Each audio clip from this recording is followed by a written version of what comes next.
జిల్లా red Cross Society సేవలు ప్రశంసనీయం. Joint collector Y Ashok Reddy. ప్రపంచ రెడ్ క్రాస్ దినోత్సవం మరియు రెడ్ క్రాస్ వ్యవస్థాపకులు హెన్రీ డ్యూనంట్ జన్మదిన వేడుకలను శుక్రవారం నల్గొండలోని జిల్లా రెడ్ క్రాస్ భవన్లో ఘనంగా నిర్వహించారు.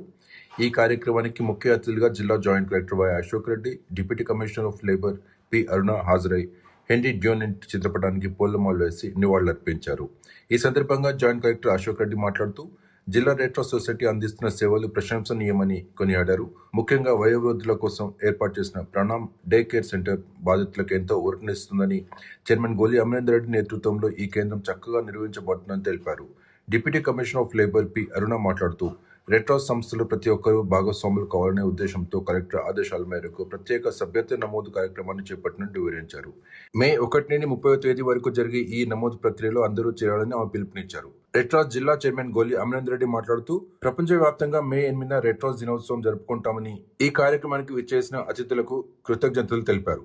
అనంతరం సుమారు 100 మంది వయోవృద్ధులకు ముఖ్య అతిథుల చేతుల మీదుగా అన్నదాన కార్యక్రమం నిర్వహించారు. ఈ కార్యక్రమంలో జిల్లా red cross vice chairman doctor Pullarao, treasurer doctor Marreddy Srinivas Reddy, managing committee సభ్యులు ఊరకొండ ప్రభాకర్ రెడ్డి, సురడి సరస్వతి, వాలంటీర్లు అంజయ్య, ఊర శివసాయి, నేతి విప్లవ్ కుమార్, అసిస్టెంట్ ఆఫీసర్ రాజు, ఎఫ్ఆర్ఓ నాగిరెడ్డి, సీనియర్ సిటిజన్స్ సముద్రాల మల్లికార్జున్, వెంకటరెడ్డి, సుదర్శన్ రెడ్డి మరియు సిబ్బంది పాల్గొన్నారు.